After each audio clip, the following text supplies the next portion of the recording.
আসসালামু আলাইকুম সবাইকে। আপনারা কেমন আছেন জানি। আলহামদুলিল্লাহ ভালো আছেন। আমিও আলহামদুলিল্লাহ ভালো আছি মোটামুটি, এত বেশি ভালো নাই, কেননা মাথাটা বেশি ব্যথা করতেছে, বয়স দিতেছে যে অনেক কষ্ট হচ্ছে।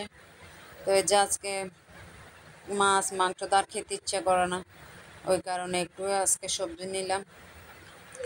এই যে সবজিটা কিভাবে কি করব সব আপনাদেরকে দেখাই দিচ্ছি। তবে এটা তো আপনার জানা, সবারই জানা, মার্শাল্লাহ কম বেশি সবাই জানে, তারপরে একটু বলে দেওয়া আর কি। কিছু কিছু তো নতুন আপুরা আছে, ওরাও ইয়ে করে, তো ওই জন্য সবাই যেভাবে ভিডিও করে আমি ওইভাবে চেষ্টা করি আর কি, আপনাদের মতন করে করার জন্য। তো আমার জন্য দোয়া করবেন যেন আপনাদের মতন করে ভিডিওগুলো সুন্দরভাবে করতে পারে, কোয়ালিটিফুল ভিডিও করতে পারে। তো আমার জন্য একটু দোয়া করবেন যেন আল্লাহ যেন আমার অসুখটা ভালোভাবে তাড়াতাড়ি করে কাটায়। এই যে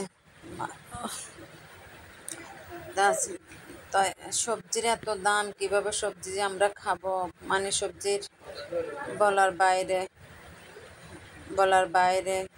এই যে আমি সবগুলো সুন্দর করে কেটে নিয়েছি, সুন্দর করে ধুয়ে নিয়েছি, সব একই সাইজের করে কেটে নিয়েছি। তরকারিগুলো যে খেতে এত মজা হয়েছে, মানে এটা বলে বোঝাতে পারবো না। নাতিকে খাওয়ার জন্য ওই কারণে এরকম হয়েছে। এমনি সবজি তরকারিটা আমার বেশি পছন্দ, মাছ গোস্তর থেকে আমি সবজিটা তরকারিটা বেশি খাই, আমার এটা বেশি ভালো লাগে।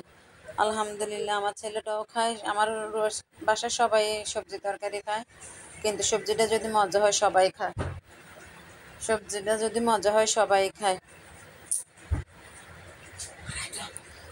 সবজিটা মজা হলে সবাই খায়। তো এই যে সুন্দর করে এটারে মাই মশলা কষা, এটারে আমি ইয়ে করে দিয়ে ফেললাম। এই যে কি সুন্দর করে হয়ে গেছে।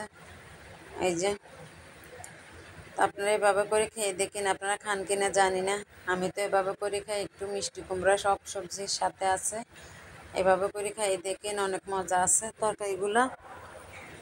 তো এই যে আজকে আবার একটু এটার সাথে একটু ডিম ভাজি করলাম। ডিম ভাজিটা না দেখাইলেও পারতাম, আর কেননা আমি বাটা মরিচ দিয়ে করতেছি, তো ওই জন্য বাটা মরিচ ডিম ভাজিটা অনেক মজা হয়, ওই জন্য ভিডিওটা করা।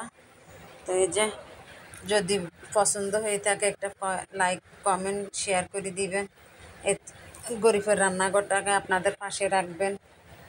এই যে